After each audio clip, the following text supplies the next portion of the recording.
Bom, quais são os critérios que você tem para construir indicadores? Se você vai obter um indicador de forma direta ou indireta, né? Por exemplo, quer ver? Ó, vou medir o indicador é o seguinte: queria um indicador para nível de motivação dos alunos. Como é que eu meço o nível de motivação dos alunos? Não tem nenhum instrumento que chegue lá e aplique e resolva esse problema. Talvez, ou quase que com certeza, você terá que usar métodos indiretos, né? Métodos indiretos. Qual a frequência dele, as atividades, ele se manifesta em relação no caso de medir motivação, né? Ele se manifesta em relação aos projetos atribuídos a ele, apresenta um bom estado de ânimo, etc. E dá notas a isso e obter um indicador, né? Tem que ter objetividade e clareza quanto ao que está sendo medido, que é outro desafio também, né? Quantidade de indicadores, obtenção do máximo com o mínimo. O Darcio lembrou ontem, eu estava conversando sobre isso. É uma grande empresa que atualmente nem existe mais, mas foi assim, uma empresa que marcou no campo da fotografia, que é a Kodak, né? A Kodak é uma empresa que tinha sede no mundo inteiro. Para obter o rendimento dela, a eficiência dos seus produtos, ela usava apenas 4 indicadores. Então, indicadores, quanto menos, melhor, né? Quanto mais trabalho, você pode não chegar ao objetivo que você queria. O quantitativo versus qualitativos. Às vezes fica muito assim, tendente a transformar alguma coisa em quantitativo e esquece que o qualitativo é às vezes tão importante como o quantitativo, né? São opiniões, são pareceres, observações, reflexões, etc. Nível de desagregação. Por exemplo, eu quero saber nível de motivação dos alunos. Eu quero por faixa etária, por sexo, por formação, por nível social, etc. Aí você desagrega o recurso, né? Desagrega o indicador, desculpa. A precisão e a viabilidade econômica. Se o indicador for caro demais, não compensa, né? Mas vocês pegaram a ideia de que o indicador é aquilo que acompanha a realização de alguma coisa, né? Alguma atividade, alguma tarefa, algum processo. No caso aqui, de resultados. Uma planilha, um exemplo de uma planilha de controle e liberação de projetos. A planilha foi usada muitas vezes por nós aqui na Secretaria de Educação. Objetivos específicos, indicadores de entrada, processo, saída, resultado e impacto. E que você coloca qual é o indicador de entrada, qual é o indicador de processo, qual é o de saída e assim por diante, né? Daqui até aqui é monitoramento e aqui para cá é avaliação. Isso aí é um bom exercício, pegar um projeto qualquer aí e fazer esses indicadores para ele. Projeto já pronto, né, já realizado, e tentar buscar os indicadores, e levantar os indicadores, né? Bom, nós estamos num ponto aqui para tomar uma decisão que é o seguinte.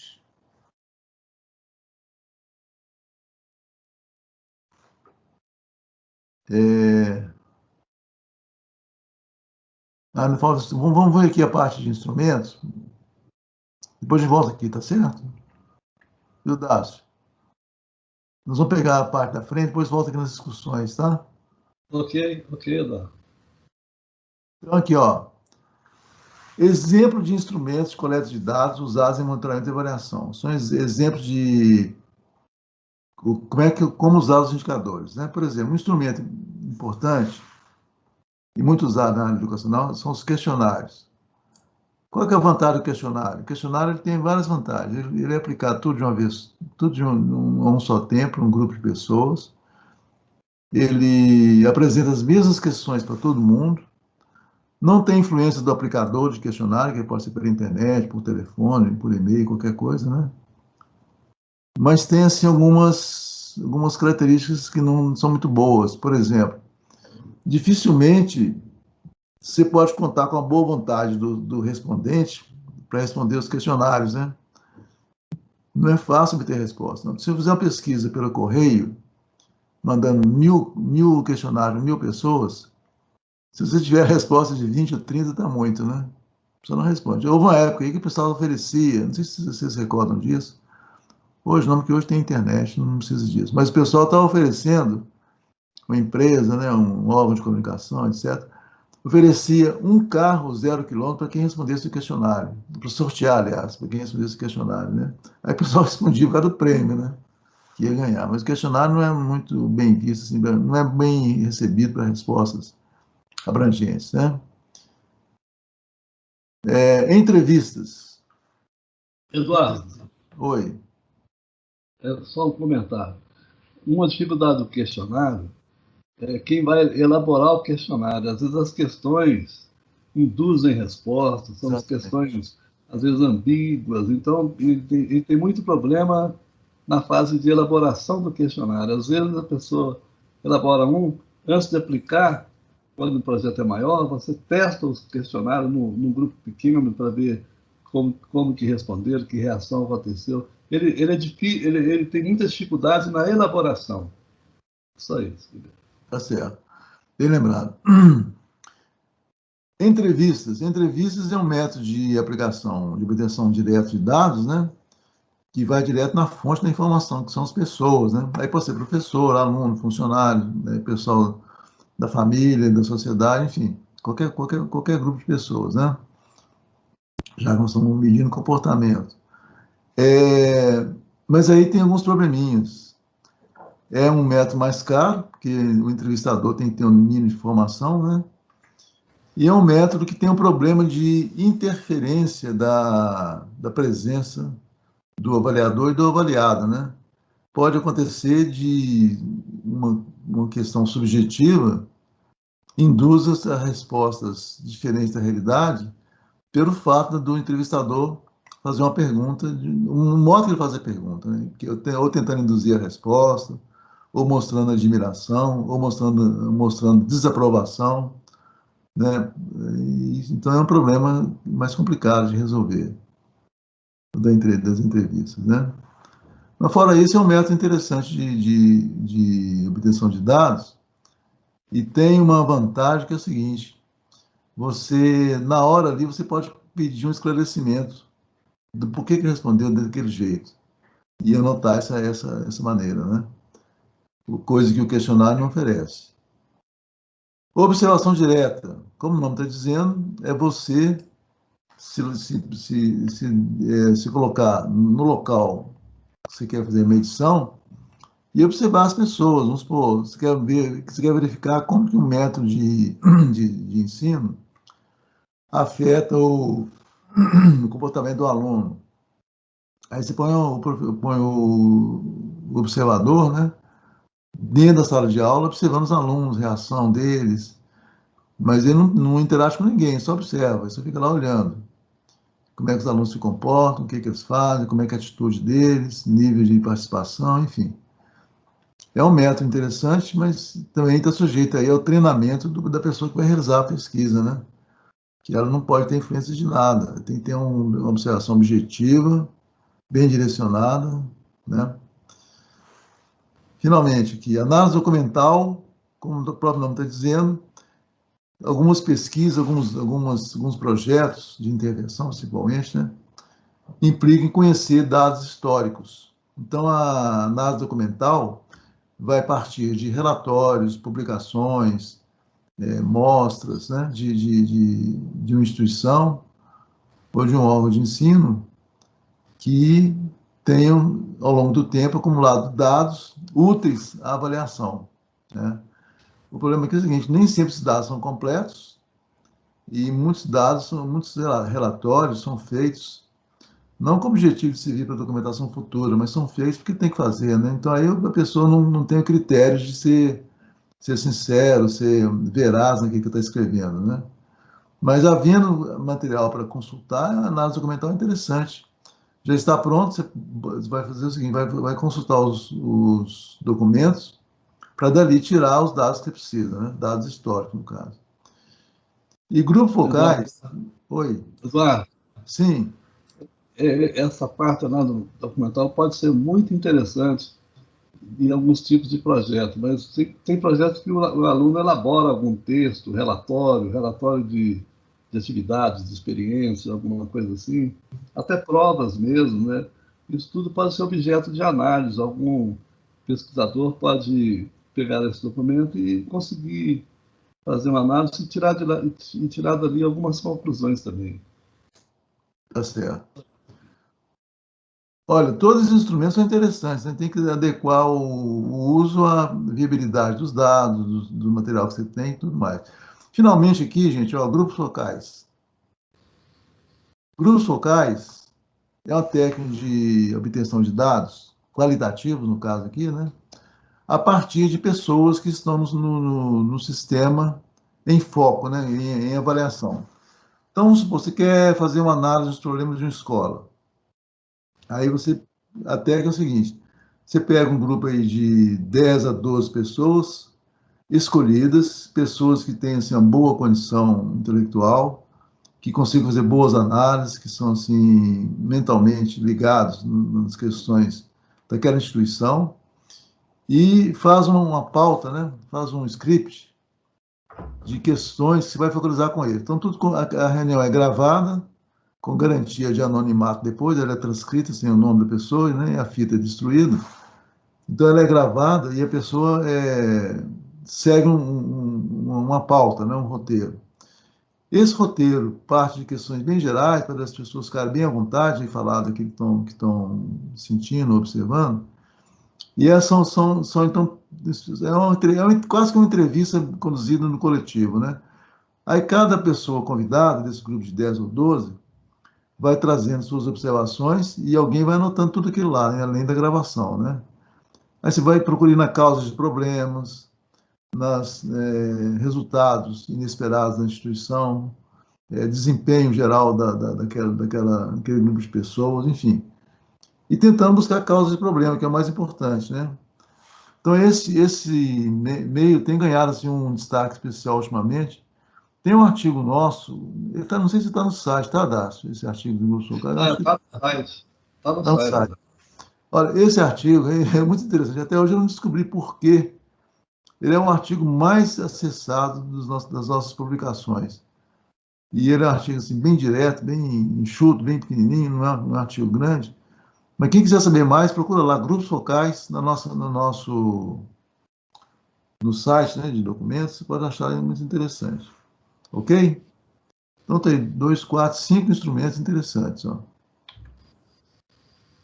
Bom, é o seguinte, nós estamos a meia hora do término da aula, né? Eu vou propor a seguinte estratégia. Falar mais aqui uns 5 minutos, e aí passa para questões do pessoal, né, Das? O que você acha? Isso, ótimo, André. A discussão, né? Para dar tempo Ótimo. de falarem também e se manifestarem. Rapidinho, eu termino em 5 minutos, depois a gente passa para um debate, tá? Bem, gente, concluindo aqui então, resumindo o resumo, né? O trabalho com projetos é um instrumento eficiente de aprendizagem significativo. Eu costumo dizer que trabalhar com projetos é altamente instrutivo, aliás, instrutivo e educacional. O que se aprende com a realização de um projeto é muita coisa, em termos de habilidade, competências, capacidade de expressão, capacidade de análise, né? Capacidade de concepção, de descrição de um problema, de propor soluções, é muito grande. Isso para uma pessoa que trabalha com educação, eu acho que é indispensável também. Então, aprende muito, é a técnica de aprender fazendo, não é mais simplesmente isso. O projeto deve ser objeto, trabalhar com projeto deve ser objeto de criação de uma cultura organizacional. Quer dizer, ter uma cultura é importante, né? Trabalhar com projetos de uma forma quase que natural, né? E espontânea. Requer mais do que entusiasmo e boa vontade. Isso é um negócio sério, né? Nem sempre a equipe mais entusiasmada, mais vibrante é a que mais se desempenha no projeto, né? Tem que saber medir isso aí. O envolvimento e o trabalho em equipe são fatores de êxito, possibilita gestão flexível, é uma atividade essencialmente instrutiva e educacional, já falei, possibilita a formação de múltiplas competências e habilidades, que eu também já falei. Tem centenas de coisas aqui. Eu vou dar para vocês uma dica importante, que é o seguinte. Lá eu sugiro que vocês façam o seguinte: quem quiser treinar qualquer coisa sobre projetos, entra lá no nosso site, no Tecnologia de Projetos, e ver lá checklist de planejamento e gestão de projetos. Esse checklist é uma lista de verificação que a gente fez em cursos anteriores, isso é feito por professores e alunos. Tem centenas de questões de checklist para verificar se um ou outro ponto do projeto foi bem desenvolvido ou não, se está ok ou se não está. E façam essa lista de... Você terminou tudo? Terminou, né, Eduardo? Eu terminei, a única coisa que tem aqui é aquele Vai resuminho. até o fim, rapidinho ali, mostra o livro aí para o pessoal saber que tem essa possibilidade, né? Ah, tá. Esse livro à esquerda de vocês, Trabalho com Projetos, é o mais indicado para aplicar tudo que nós falamos aqui. Toda a nossa fala está nesse livro aí. É um livro menor, mais simples, mais simplificado, né? E tem tudo. O outro, Trabalhando com Projetos, esse está à sua direita, ele é como se fosse um manual completo, pelo menos do nosso ponto de vista, né, completo sobre projetos. Quem quiser pegar os dois também pode, mas eu acho que o primeiro livro é o mais indicado. É mais simples, né, Eduardo? Sim, O outro é mais para o profissional mesmo de projeto, né?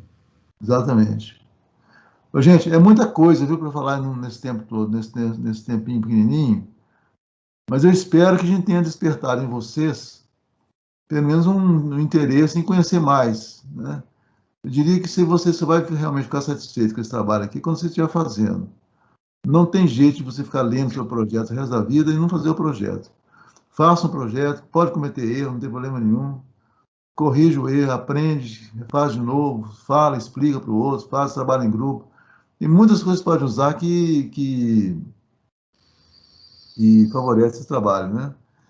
Lembrando sempre que todos os projetos é uma maneira de transformar ideias em resultados, né? Tem muita gente com ideias boas, mas como não faz um projeto, nunca chega no resultado, fica só na ideia, né? Certo? Muito bem, eu acho que vou deixar livre então, Dácio, quem quiser falar alguma coisa, trazer Ótimo. alguma observação ou alguma questão que considerem pertinente.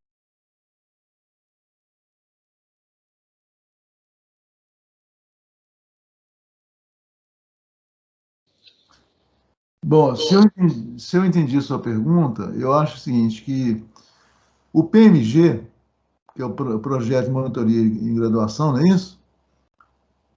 Ele é um projeto de... Como você classificaria esse projeto? Um projeto grande, médio ou pequeno? Ah, tem um projeto geral, então. Bom, eu acho que, pelo que eu entendi, você pode trabalhar com a seguinte perspectiva, de pegar cada resultado que você quer obter, espera obter, e descrever para esse resultado o que indicaria se ele foi alcançado ou não. O que você usaria como instrumento de medida para ver se esse resultado foi alcançado ou não, entendeu? Agora, para falar quais indicadores você usaria, eu teria que ver os resultados, ver a especificação dos resultados, dos produtos, né, que você vai ter com esse projeto. Não sei se o Darcio gostaria de acrescentar algo. Vou tentar ver se eu consegui entender bem. O Eduardo sempre fala muito, eu acho muito interessante, que o projeto você pode ir de cima para baixo, ou do início ao fim, ou ao contrário, você pode percorrer ele ao contrário, do fim para o início, e de baixo para cima. Por exemplo, pode fazer esses dois exercícios. Um projeto de monitoria, eu posso começar pelos resultados esperados. Quais são os resultados que eu espero ter alcançado ao final de 2 anos, depois de trabalhar 2 anos com os alunos? Aí escreva esses resultados. E aí já começa um exercício mental interessante, porque eu devo tentar escrever de modo que ele seja o mais conciso possível, a menor quantidade possível, e que me permita avaliá-lo com a maior precisão possível.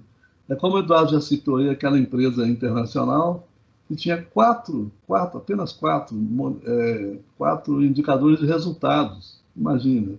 Então, no projeto de monitoria, quais são os resultados que eu quero ter alcançado no final, sem degenerar demais, sem escrever 10 resultados. Eu poderia escrever 2, 3, 4, e dali eu venho percorrendo ao contrário. Bom, mas para alcançar esses resultados, qual é o caminho que eu tenho que percorrer? E aí começa a aparecer os indicadores, o indicador do caminho. Eu fiz cursos para os alunos, fiz cursos de capacitação, então seria uma ação. Eu fiz grupos de estudos, os alunos encontraram entre si para discutir os problemas, seria uma outra ação.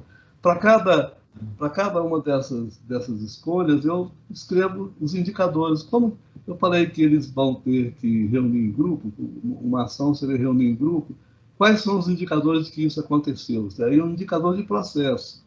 O indicador é aquilo que eu escrevo para verificar. Se for monitoramento, é verificar se a coisa aconteceu ao longo do caminho. Se for avaliação, é para verificar se o resultado final foi obtido. Eu não sei se eu expliquei. Obrigado.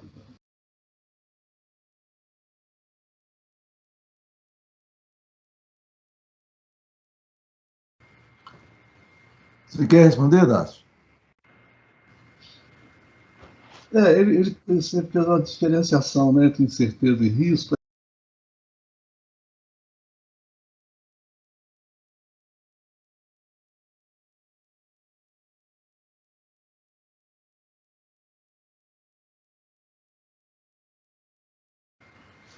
Uma forma que eu vejo é você prever o que o pessoal chama de plano B, né? Você fala assim, bom, eu estou prevendo essa atividade, mas se ela não se realizar, eu consigo já prever antecipadamente uma alternativa, ou não há nenhuma alternativa, porque se não há alternativa, eu não vou conseguir fazer essa passagem de 4 para 7. Mas será que não tem nenhuma outra que também vai levar? São várias atividades. Essa aqui não leva para 7, mas essa outra aqui pode levar. E essa outra aqui também pode, essa aqui também não pode. Eu posso indicar essa atividade, ela corre grande risco de não ser feita. Eu anoto isso na própria atividade. Se ela não se realizar, eu garanto com essa de cá. Quer dizer, é um plano de viagem, né? Como você fala, bom, eu pretendo viajar de carro daqui para o Rio, vou almoçar em tal lugar. Mas se lá estiver fechado, eu almoço em outro lugar, em outro, se eu conseguir prever o outro, quanto mais previsões eu conseguir estabelecer previamente, eu garanto que eu possa achar plano B, plano C. Isso pode ser feito. Exige um certo esforço para fazer isso, mas é interessante considerar essas incertezas mesmo. Muito interessante.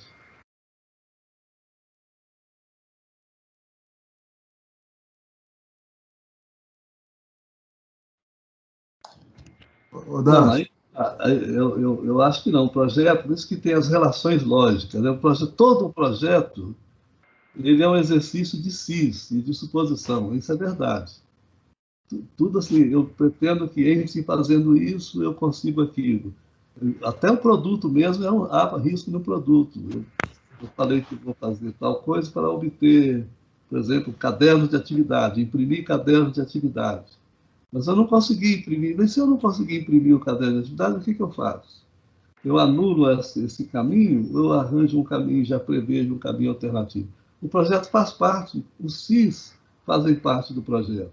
Então, cabe a gente que está projetando utilizar o máximo possível de recursos, de garantias, de se isso não der, eu faço aquilo, se isso não der, eu faço. Porque se eu não conseguir fazer nenhuma previsão dessa, aí realmente o projeto fica fraco. Eu preciso ter um mínimo de garantia. Então, um analista de projeto, um professor que vai aprovar o projeto, ele tem que perceber que as relações lógicas estão bem estabelecidas. O projeto não é uma garantia de acerto. Nenhum projeto é garantia de acerto. Por isso que eu falei lá no começo que uma pessoa que apresentar um projeto e dizer que não tem risco, não tem incerteza, esse provavelmente não será um projeto bem avaliado. Faz parte do projeto o exercício do risco. Por isso que ele é avaliado. E no final da avaliação, provavelmente, muito provavelmente, você não terá 100% dos resultados alcançados. Eu alcancei isso até certa medida, esse resultado aqui eu não alcancei, mas eu alcancei esse. E aí um projeto gera o projeto seguinte, a continuidade, o aperfeiçoamento na continuidade daquele projeto, mais adiante. Esse é o caminho próprio do projeto, no meu entendimento, né? Ok, O- Eduardo?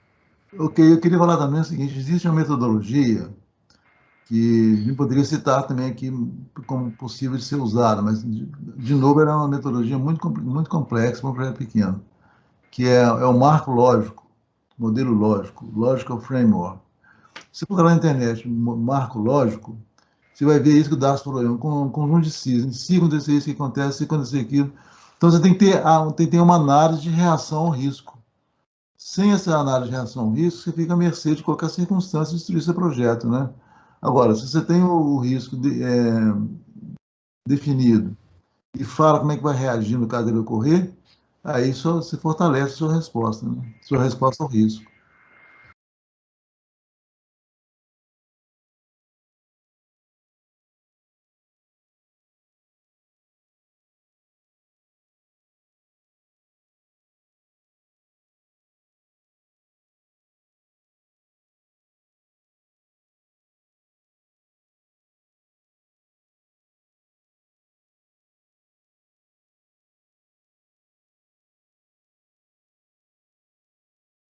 Achei muitíssimo oportuna sua intervenção, principalmente no que diz respeito à valorização do trabalho docente, do trabalho com o aluno para formação docente, que isso, a gente sabe, já estou indo na universidade aqui há muitos anos, né? Sei que, infelizmente, não recebe, no momento, a valorização devida. Eu penso que o programa de monitoria em graduação pode, sim, derivar vários projetos desse mesmo programa, de vários projetos. Você mesmo citou alguns motivos aí que geram projetos. Então, eu penso que é uma oportunidade de ouro essa aí, né? Você transformar no contexto da universidade projetos que hoje têm repercussão muito importante no ensino e que não são reconhecidos como tais. Não sei se o Dácio concorda com a minha compreensão, mas eu acho que isso é muito importante, viu? Muito importante mesmo. Daí esse programa tem que ser levado adiante mostrando essas coisas todas. Sim, sim, sem dúvida, concordo plenamente, Eduardo. Isso pode crescer muito, pode subdividir depois em vários projetos, em várias ações, como encontros entre. São muitos monitores trabalhando em diversas unidades, diversos departamentos. Eles podem fazer grupos de discussão, de estudo, de apresentação de resultados, tipo mini congressos, e depois até publicando algumas coisas. Isso pode crescer muito, é muito importante isso. Uhum. Ok. Quem que é o próximo?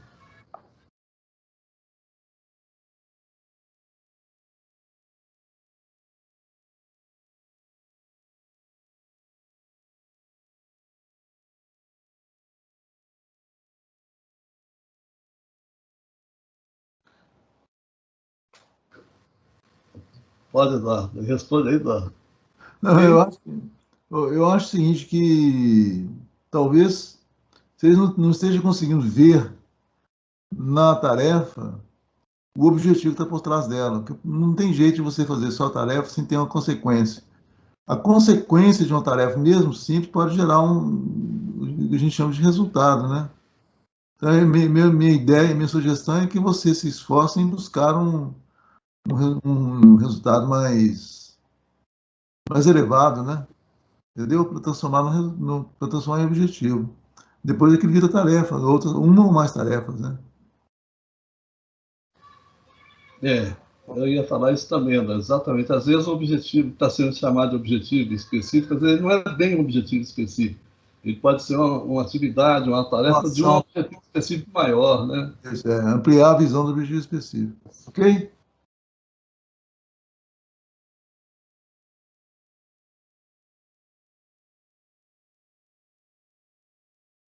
Eu considero que essa sua participação foi simplesmente sensacional, porque traduziu exatamente o que nós gostaríamos de dizer, né, Dácio? Não sei se Dácio concorda. Achei que Total. você acertou muito na sua análise, na sua proposta. E, por último, você citou uma palavra-chave aí, chama-se coerência. Se atuando com organização, com lógica, com coerência, não há como não dar certo. Agora, por isso tem que ter os conceitos certos de cada coisa. Ter os conceitos é essencial, né? Muito bom. Ok. Eduardo, eu também achei, assim, expressou com muita clareza e completude, né, tudo isso que a gente, que estão aqui apresentados aqui na última quarta-feira e hoje está completo. Realmente existe essa tendência, mas isso é natural. A gente que está começando a trabalhar com projetos, pode ocorrer essa tendência e a gente precisa controlar essa tendência e exercitar para tentar pensar um pouco mais sobre aquilo que a gente está querendo fazer. Por exemplo, é uma tendência. Digamos que a gente tenha um objetivo geral, que seria, por exemplo, motivar os alunos para se capacitarem na iniciação docente. É um grande objetivo. E aí minha tendência é pular, dar um pulo e lá na frente, assim, distribuir textos que descrevem a importância da docência em sala de aula. Veja bem, entre motivar os alunos e distribuir textos para os alunos sobre motivação, existe um monte de coisa que pode ser colocada como objetivo específico, resultado esperado. Aí não está explicado por que eu estou distribuindo o texto e não fazendo outra coisa. Eu podia estar fazendo uma outra coisa. Então, esse exercício de completar o caminho, né, completar essas passagens de forma lógica e coerente, é um exercício que tem que ser treinado, isso tem que ser feito muitas vezes. Não é, à primeira vista, não é simples, não. Mas fazendo uma, duas, três, a gente acaba conseguindo fazer isso com muita facilidade.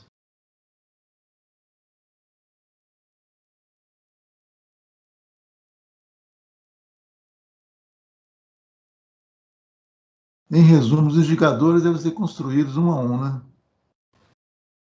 Ok, muito obrigado também de nossa parte, agradeço também em nome do Darcy pela oportunidade e dizer que é muito gratificante você ver sua pequena obra, né, que são os nossos livros, sendo usados e valorizados como vocês o fizeram neste encontro e em outras oportunidades, né? Então, eu agradeço muito e contem conosco para futuros trabalhos. Obrigado, um abraço a todos, tudo de bom. Bons projetos.